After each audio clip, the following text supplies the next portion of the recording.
विशाल but वृक्ष के नीचे कामदगिरी के समीप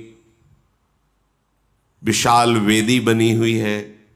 बड़े बड़े ब्रह्म ऋषि भगवान वशिष्ठ जी, विश्वामित्र जी आदि और मिथिलाधिपति ज्ञान शिरोमणि विदेहराज जनक जी, नीचे सब अयोध्यावासी और भगवान श्री राम, लखन, भरत, शत्रुघ्न, पूरा समाज बैठा हुआ है। प्रभु ने पहले ही कहा था कि अब आप सब 4 दिन जनक जी को भी आए हुए होंगे और कई दिन अयोध्यावासियों को आप पधारे। यद्यप संकोच वश ऐसा नहीं कहना चाहिए, पर यहाँ वन है, सबको कष्ट मिल रहा होगा और आप प्राण प्राण के जीव सुख के सुख राम, तुम तजितात सुहात गृह, तिन्हीं विधाता बाम। अब हमें पता चल गया आप प्राणों के प्राण हो, जीवों के जीवन हो, आत्मा की आत्मा हो, सुख के सुख हो। भला प्रभु आपको छोड़कर लौट जाने में किसको सुख होगा? ऐसा लगता है विधाता बाम हो गया है। प्रार्थना हुई, कुछ निर्णय निकलना चाहिए, आधार मिलना चाहिए। आपसे कोई विमुख होकर कैसे जी सकता है? सारी सभा की दृष्टि विदेहराज जनक पर टिकी हुई है। ज्ञान निधान सुजान सुचि, धर्म धीर नरपाल, तुम बिनु असमंजस समन, को समरथ यही काल। भगवान वशिष्ठ जी ने कहा, विदेहराज जनक जी, आप तो ज्ञान के भंडार हैं, परम सुजान है, परम पवित्र हृदय आपका है, धर्म की धुरी को धारण करने वाले हैं। अब आप ही असमंजस को मिटा सकते हैं। कैसे जिए हम अयोध्यावासी, राम वन में है, आप ही बताइए क्या ठीक निर्णय रहेगा। मुनि वशिष्ठ जी के वचन सुन करके जनक जी प्रेम मगन हो गए और कहा, जो स्वयं ज्ञान के समुद्र है, उनके श्रीमुख से ऐसा वचन निकलना कोई आश्चर्य की बात नहीं है। पर प्रभु महाराज ने तो वनवास दिया श्री राम को और अपने प्राण त्याग दिए, और अब हम ये बड़ाई ले कि देखो हम ज्ञानी, हमको तो कोई मोह है नहीं, इसलिए राम वनवास में रहे। यही चाहते हो ना कि हम बोले, ये हम बड़ाई और ले। महाराज ने वनवास देकर तो प्राण त्याग दिए, ये महामहिमा। और हम कि भाई हम तो ज्ञानी हैं, हमें कोई मोह तो है नहीं, तो राम जी वन में रहे। यही सुनना चाहते हो क्या? मेरा हृदय कितना कठोर है कि महाराज की तरह ये प्रभु की विरह की बात सुनकर इस शरीर को क्यों नहीं छोड़ देता। जनक जी महाराज कह रहे, बड़े बड़े ऋषि मुनि ये देखकर आश्चर्यचकित हो रहे कि ज्ञान शिरोमणि जनक जी बोले, आश्चर्य की बात नहीं, ये भगवान के प्रेम की बात है। बड़े बड़े ज्ञानी जन भी प्रेम विवश हो जाते हैं। सनकादि को केवल भगवान के श्री चरणों की चढ़ी हुई तुलसी की गंध ने इतना व्याकुल कर दिया कि रोक देने पर असह्य नहीं हो गया। हमारे प्रभु शब्द स्पर्श रूप रस गंध के विजेता ज्ञानियों के भी चित्त में बलात् प्रेम आकर्षण कर दे, ऐसा प्रेम है। भरत जी खड़े हुए, सबको प्रणाम किया। जनक जी ने कहा, तात सुनो भरत, तुम जानते हो प्रभु श्री राम का स्वभाव, ये सत्यव्रत हैं, धर्म परायण हैं और सबके प्रति कृपा और स्नेह से भरे रहते हैं। इनको बहुत संकोच हो रहा है। हमारी राय है कि अगर तुम निर्णय कर दो तो बहुत अच्छा रहेगा। जनक जी ने भरत जी के नेत्रों से आंसू बहने लगे और कहा, प्रभु आप हमारे गुरुदेव वशिष्ठ जी, पिताजी महाराज इनके समान पूज्य और ज्ञान संपन्न है। महामहिम विश्वामित्र जी विराजमान हैं, बड़े बड़े तपस्वी ऋषि मुनि विराजमान हैं। बार बार हमारे ऊपर ही छोड़ दिया जाता है कि भरत जैसा कहे वैसे आप गुरुजनों के सामने नहीं बोलना चाहिए, पर अवसर है। बहुत विचार करके आप सबके चरणों के प्रताप से ये निश्चय हो पाया है। आगम निगम प्रसिद्ध पुराना, सेवा धर्म कठिन जग जाना, स्वामी धर्म स्वार्थ ही विरोधु, बैर अंध प्रेम ही न प्रबोधु। वेदों में, शास्त्रों में, पुराणों में सब जगह विचार पूर्वक खोजने पर पता चला कि सबसे कठिन और बड़ा धर्म है सेवक धर्म। कठिन और बड़ा धर्म है सेवक धर्म। सेवक धर्म में केवल स्वामी के प्रति कर्तव्य का पालन और अपने सुख की कोई चाह नहीं। स्वामी धर्म स्वार्थ ही विरोधु, अपने सुख की कहीं कोई चाह नहीं, केवल स्वामी को कैसे सुख पहुंचे, ये सेवक धर्म है। जैसे जब वैर प्रकट हो जाता है तो फिर वह अंधा हो जाता है, उसे दिखाई नहीं देता। ऐसे ही जब प्रेम प्रकट हो जाता है तो स्वार्थ धूल दूषित हो जाता है। वो केवल अपने प्रीतम को सुख पहुंचाना चाहता है, जिसमें प्रीतम सुखी रहे। इसलिए राखी राम रुख धर्म व्रतु, पराधीन मोहि जानी, सबके सम्मत सर्वहित करी प्रेम पहचान। मैं पराधीन हूं, अर्थात मैं श्री राम के अधीन हूं। मैं स्वतंत्र नहीं कि मैं जो चाहूं बोल दूं। मेरी रुचि राम रुख लेके चलेगी। मेरे प्रभु सत्य का व्रत धारण करने वाले हैं, सबके प्रेम को पहचानने वाले हैं। इसलिए बस मैं यही कह रहा हूं, मैं पराधीन हूं। भरत जी की बात सुनकर जनक जी सराहना करने लगे कि समझो भरत जी के गूढ़ शब्द, सुगम और अगम। थोड़े शब्द हैं पर सुगम और अगम, सुंदर, कोमल और कठोर। बड़े बड़े ज्ञानी जन बैठे, विचार कीजिए भरत जी की बात को। दर्पण हाथ में है पर नेत्रहीन को मुख नहीं दिखाई देगा। ऐसे ही ज्ञान के बिना, ज्ञान नेत्र है, भरत जी की बात समझ में नहीं आएगी। कह रहे बहुत ही सुकोमल और बहुत ही कठोर, बहुत ही सुगम और बहुत ही अगम है। ज्ञानी राज जनक जी मगन हो गए भरत जी की बात सुनकर। देवताओं ने जब देखा कि महिमा भरत जी की प्रकाशित हो रही है, बात भरत जी के ऊपर आ रही है, भरत जी तो ऐसा कह रहे, तो सराहना तो भरत जी की बनती, पर सरस्वती जी से कहा कि आप संभालो, बीच में आप कूदो, अयोध्या वासियों का उच्चाटन करो, मिथिला वासियों का उच्चाटन करो। यहां सबको रुचि नहीं रहनी चाहिए, नहीं हमारी बनाई बात बिगड़ जाएगी। आप कोई माया रचो। सरस्वती जी ने कहा मूर्ख हो क्या तुम? भरत जी की मति में हमारी कोई शक्ति काम करेगी? अरे ब्रह्मा विष्णु महेश की माया इतनी प्रबल है, वो भी भरत जी की बुद्धि को छू नहीं सकती, फिर हमारी क्या छू सकती है? तुम बड़े भोले हो देवताओं, स्वार्थ के वशीभूत होकर तुम जानते नहीं हो कहीं चांद की चांदनी किरण प्रचंड सूर्य को अपने प्रभाव से दबा सकती है क्या? मैं एक किरण हूं।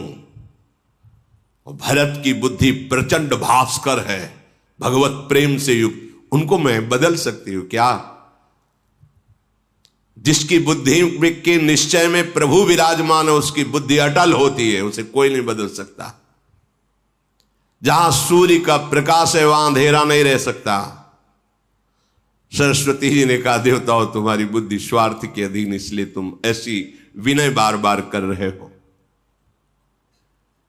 देवताओं को फिर भी संतोष नहीं हुआ। तुरंत उन्होंने षड्यंत्र रचा, भय, भ्रम, उच्चाटन, अप्रीति, इसका प्रयोग कर दिया पूरी सभा के ऊपर। समस्त देवता पूरी सभा के ऊपर भय, भ्रम, अप्रीति, उच्चाटन। सोचो, जब तुम भगवत प्राप्ति के लिए चलते हो तो ये चार शब्दों को नापना। भय, एक अजीब सी घबराहट, भ्रम, पता नहीं भगवान है कि नहीं, मिलेंगे कि नहीं मिलेंगे, क्या ऐसे ही जलता रहना पड़ेगा। अप्रीति, आराध्य देव के प्रति कोई भी प्रेम नहीं बन रहा। उच्चाटन, ये दैवी माया, ये जब प्राकृतिक माया से निकलना चाहता है तो दैवी माया प्रकोप। साधक जन जब प्रश्न करते हैं तो पता चलता है, और अपनी छाती को भी तो देखा है, हृदय को भी तो देखा है। ये कुचाल कर दिया देवराज इंद्र ने। जनक जी, वशिष्ठ जी, विश्वामित्र जी और भरत जी, इन बड़े बड़े महापुरुषों के ऊपर उसका कोई प्रभाव नहीं, और सब प्रभावित हो रहे हैं। सारी समाज में कभी अयोध्या अच्छी लगती है, कभी चला जाए यहां से, कभी एक भयावह कि प्रभु से बिलप कैसे रह पाए। विविध भाव, एक रस जो जहां राम प्रेम विराजमान था, देखो वहां प्रकट कर, ये बहुत प्रचंड है। इसलिए करो सदा तिनके रखवारी, जिम बालक राखे मातारी, तभी परमार्थ सिद्ध होता है। नहीं तो गिरने में देर नहीं लगती। साधन बल काम नहीं करता, मेरे बल सी वृंदावन रानी। सबकी तरफ देखा इन महापुरुषों ने और कहा कि हे तात राम, अब तुम निर्णय कर दो। अब तुम जिसको जो आज्ञा करोगे वही बात स्वीकार हो जाएगी। रघुनाथ जी बहुत ही सरल, सत्य, कोमल वाणी में बोले, मिथिलाधिपति महाराज के विराजमान होते हुए जो बोलना भी होगा वो अच्छा नहीं लगेगा। आपकी और गुरुदेव की आज्ञा है तो मैं शपथ पूर्वक कहता हूं, जो आप लोग निश्चय करें भरत जी की सहमति के अनुसार, मैं वही स्वीकार कर लूं। मुझे अच्छा नहीं लगता कि मैं अपनी तरफ से कुछ बोलूं। फिर सारी सभा भरत जी की तरफ। भरत जी बड़े संकोच में हो गए कि बार बार घूम के बात मेरे ही ऊपर आ जाती है। बड़ा भारी धैर्य समझकर अपने प्रेम को संभाला। भरत जी प्रणाम करके, हाथ जोड़ करके विनय पूर्वक कहा, क्षमा कीजिए, जब बात हमारे ही ऊपर आ जाती है तो आप गुरुजन हैं, वशिष्ठ जी, जनक जी, सब माता पिता सुहृद मित्र गुरु स्वामी पूज्य परम हितैषी अंतर्यामी सब यहां विराजमान है सब। और मैं शरणागत हूं। शरणागत का हित करना आप सबका स्वभाव है, आदर करना, अवगुणों को ढक लेना, ये आपका स्वभाव है। आप जैसे स्वामी और मेरे जैसा द्रोह करने वाला सेवक पर आप बार बार हमारे ऊपर ही निर्णय छोड़ देते हैं। तो हमने देखा है त्रिभुवन में कोई ऐसा नहीं है जो ईश्वर की आज्ञा को मेट सके, और हमारे ईश्वरों के भी ईश्वर भगवान श्री राम हैं। ये ऐसे स्वभाव के हैं कि ढिठाई को भी सेवा मान लेते हैं। नाथ, यद्यपि मैं दूषण युक्त हूं पर आपको सब भूषण दिखाई दे रहा है। आपकी स्वभाव, आपकी रीति, हमने तो देखा है कि एक बार जो आपको प्रणाम कर ले, आप जीवन भर उसका निर्वाह करते हैं। सकृत प्रणाम किए अपनाए, एक बार प्रणाम कर ले तो जीवन भर। एक बार प्रणाम किया था इसने, इसलिए इसकी रक्षा करनी चाहिए। ऐसे तो आप हमारे स्वामी हैं।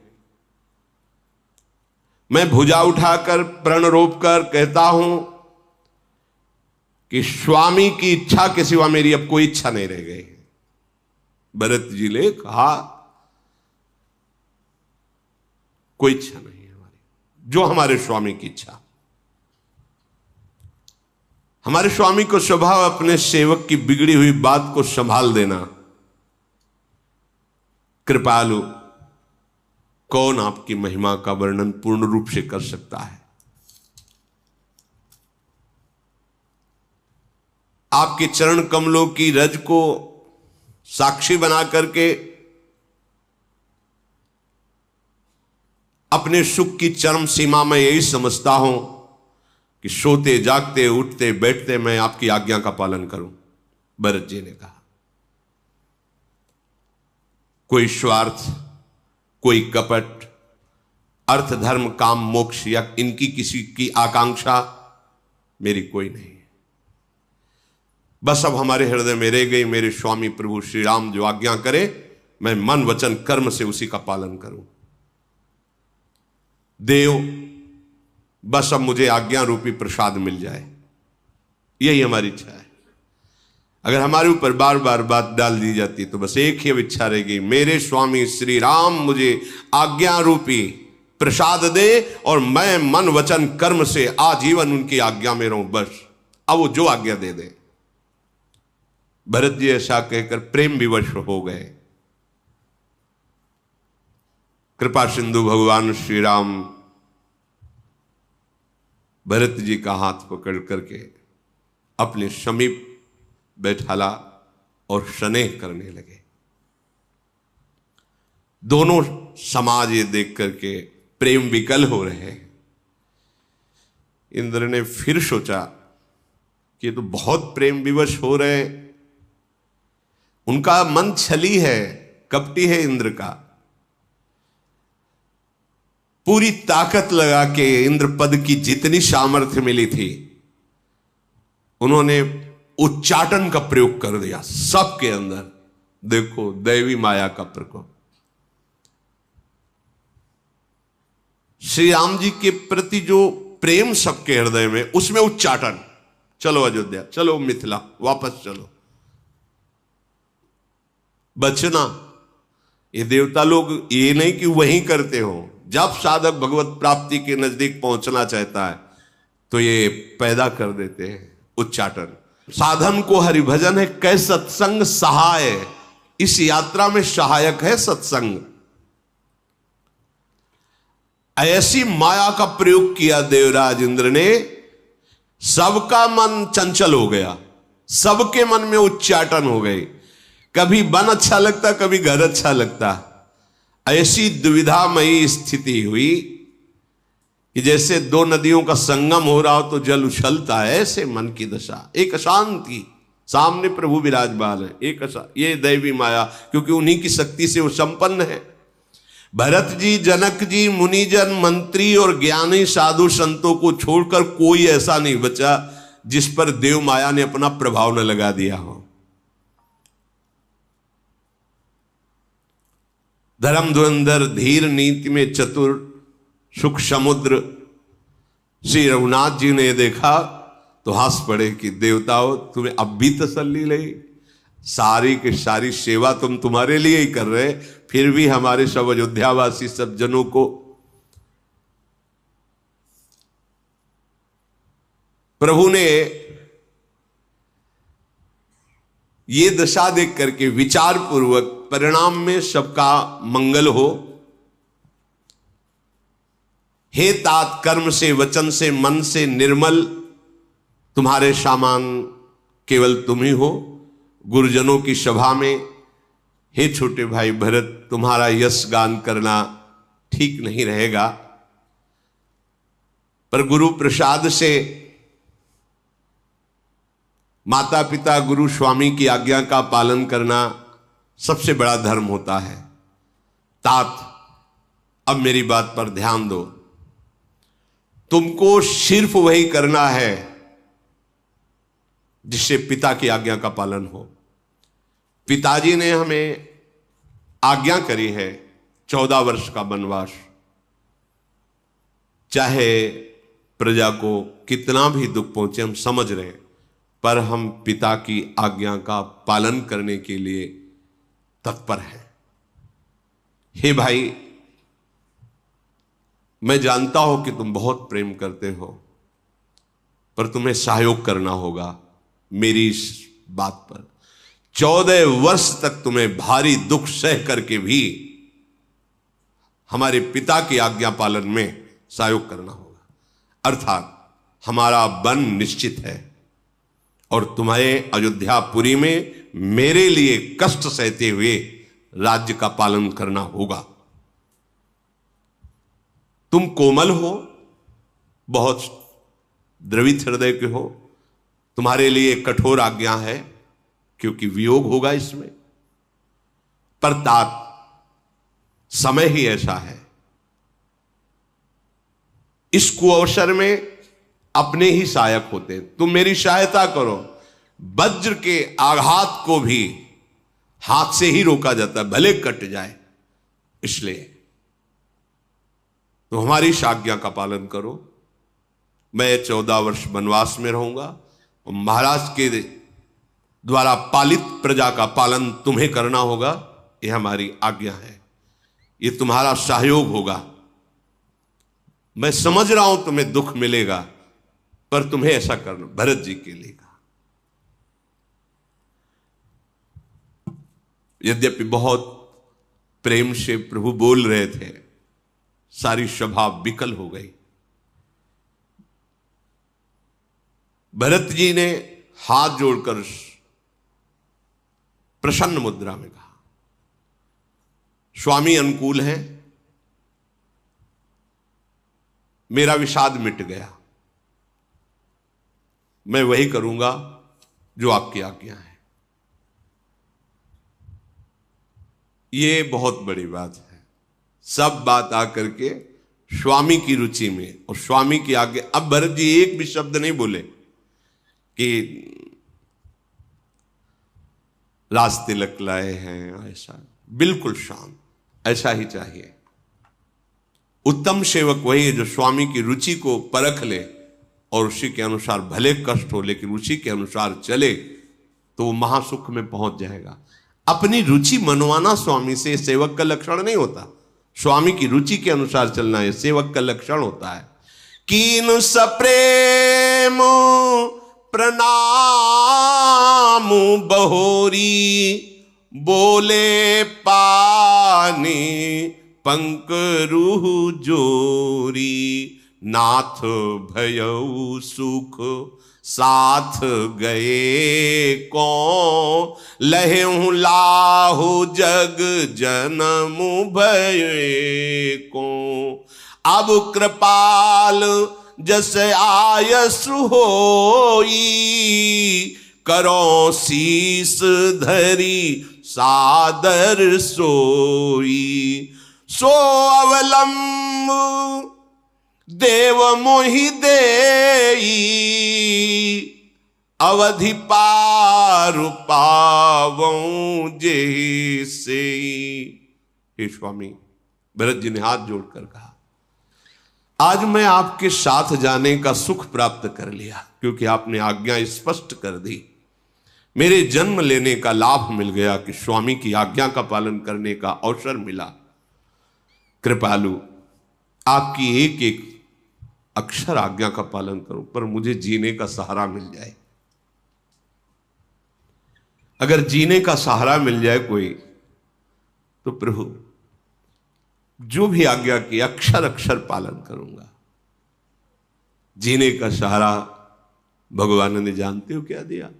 चरण पादुका, जो राज्याभिषेक के समय सब सामान लाई गई थी, क्योंकि भगवान पादुका पहनकर वनवास में नहीं, कई जगह आया है नंगे पैर विचरण की, तो ये पादुका जब अगर राज तिलक होगा तो सब सामान आया था ना, उन्हीं में से पादुका प्रसादी करके भरत जी के देने के लिए, ये जीवन का तुम्हारे आधार ये पादुका। फिर कहा प्रभु गुरुदेव की आज्ञा से अभिषेक का समस्त भूमिमंडल के तीर्थों का जल आदि ये लाए हुए थे, इसके लिए क्या आज्ञा है?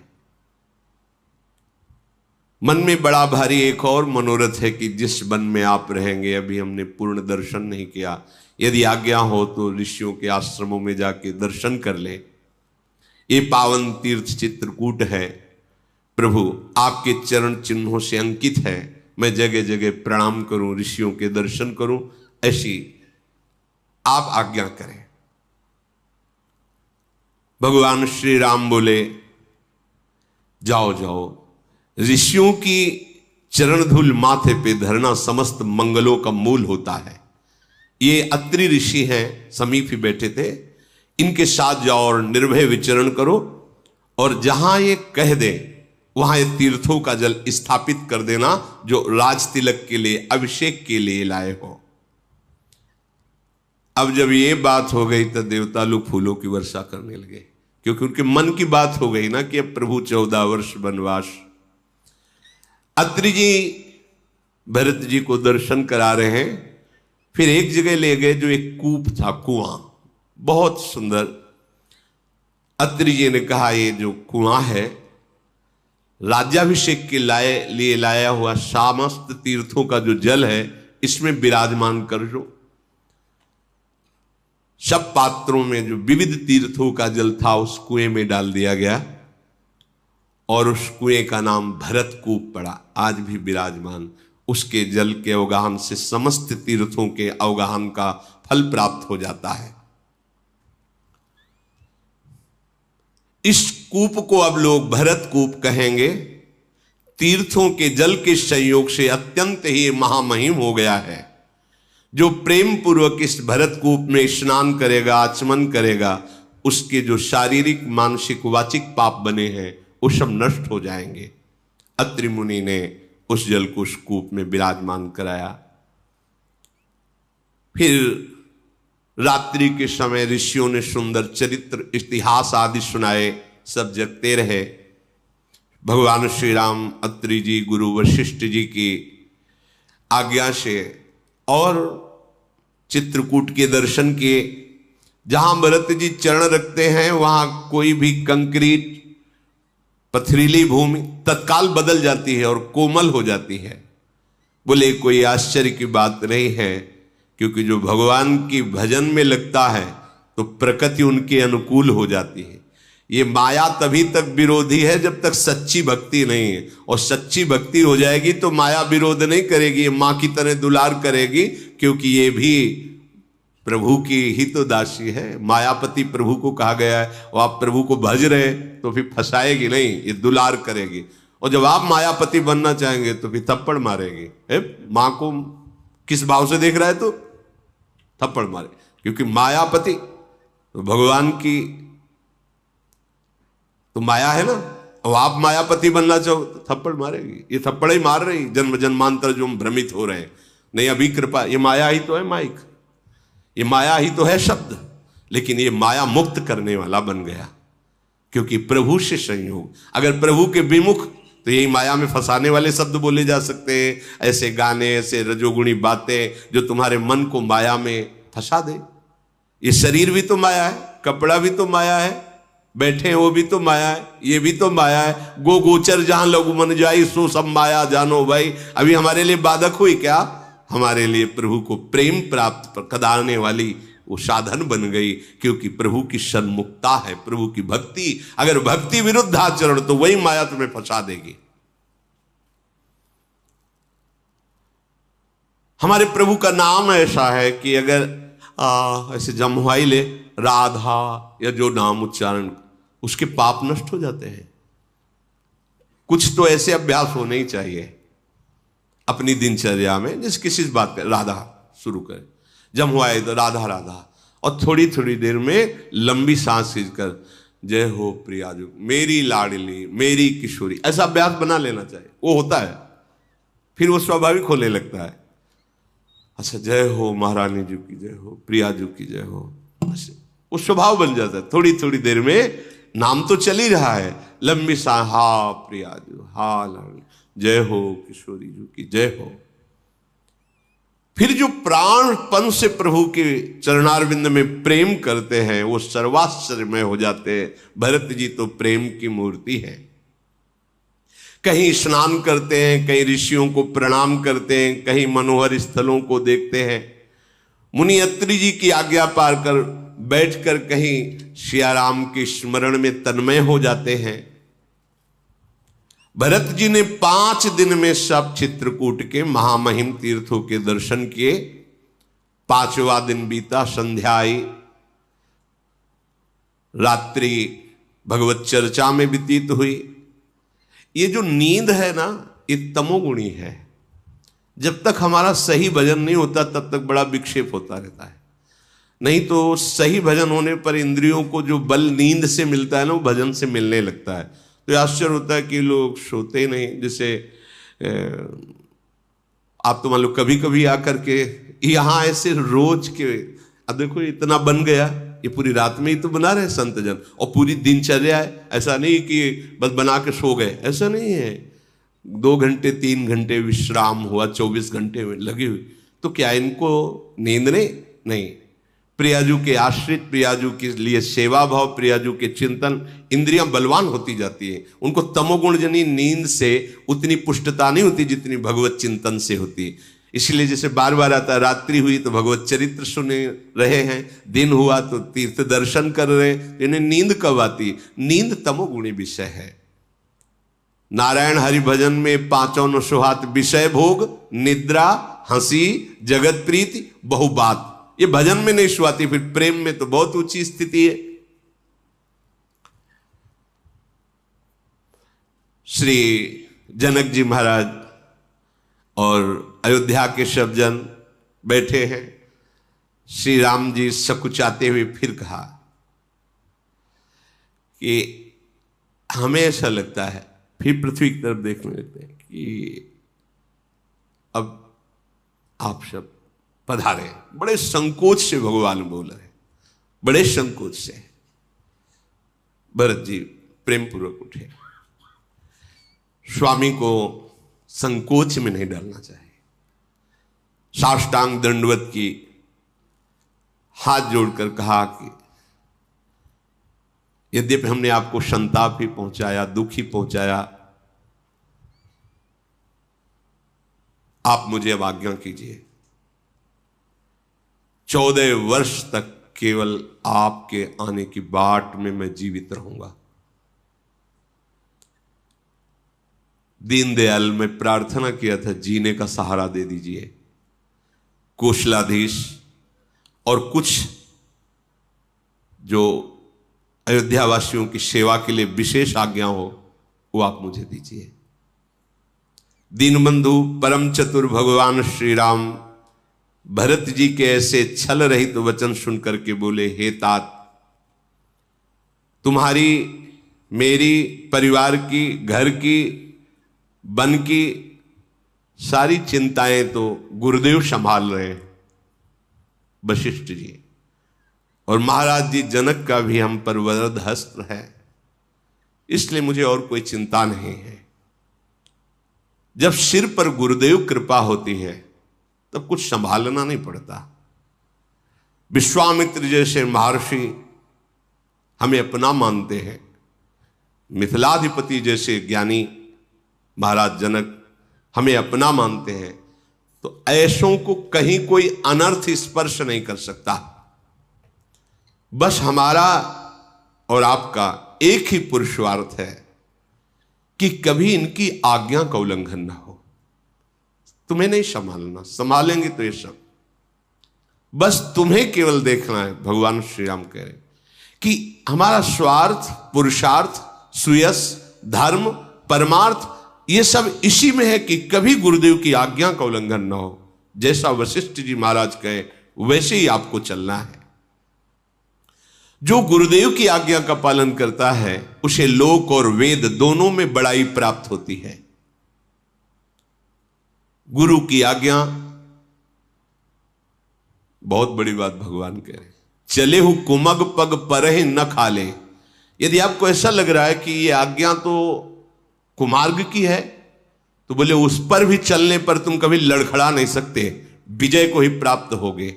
चले हो कुमग पग परहि न, तुम्हें लग रहा कि गुरुदेव ने जो आज्ञा की वो ठीक नहीं है, पर यदि उनकी आज्ञा पे चल गए तो वो तुम्हें लगा केवल वो पहुंचा ही परम तत्व पर देगा।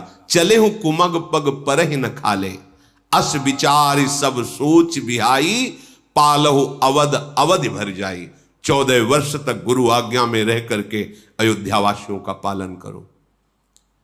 तात संपूर्ण देश, खजाना, कुटुंब, परिवार, इस सब की जिम्मेवारी गुरु चरण रज निर्वाहेगी।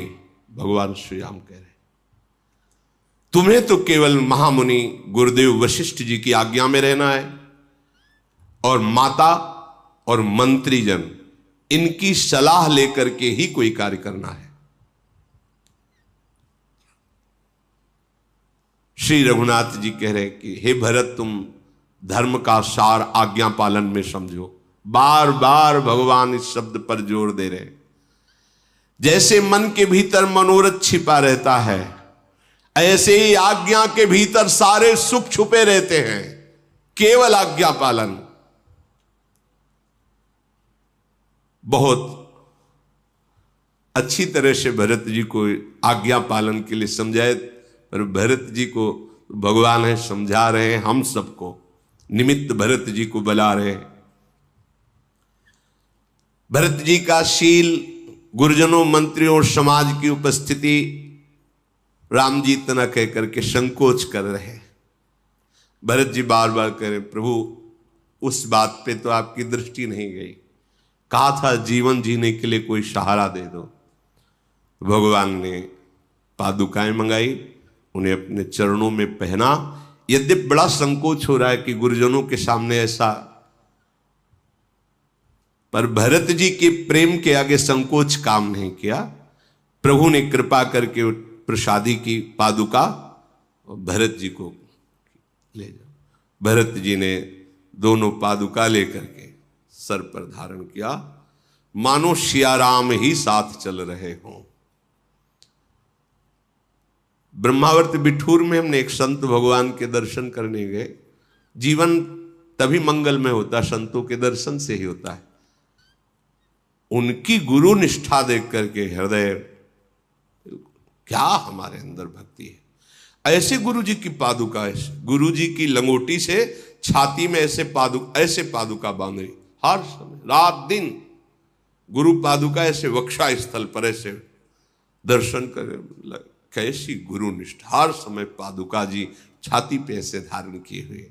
भरत जी ने पादुका उठाई, मस्तक से लगा रहे, नेत्रों से लगा रहे, हृदय से लगा रहे हैं। मानो करुणा निधान ने भरत के प्राणों की रक्षा के लिए ये 2 पहरेदार दे दिए, भरत के प्राण न निकलने पावे। पादुका जी कैसी, मानो भरत के प्राणों की रक्षा के लिए 2 पहरेदार दे दिए। मानो भरत जी के प्रेम रूपी हृदय के डिब्बे में साक्षात सियाराम पादुका के रूप में विराजमान। मानो रघुकुल की रक्षा के लिए 2 किवाड़ मिल गए बंद। सेवा रूपी धर्म के सुझाने के लिए निर्मल नेत्र मिल गए। बंदों गुरुपद पदुम परागा, सुरुचि सुवास सरस अनुरागा।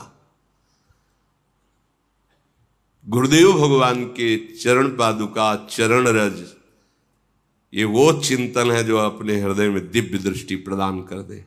पर ऐसी श्रद्धा किसी भाग्यवान के हृदय में होती है जो गुरु चरण रज गुरु चरण पादुका, गुरु आज्ञा, उसके लिए त्रिभुवन में कुछ दुर्लभ थोड़ी है।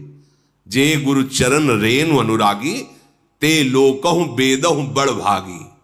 जे गुरु चरण रेनु सिर धरहि, ते जन सकल विभव बस करहि। आराध्य देव गुरुदेव एक ही है।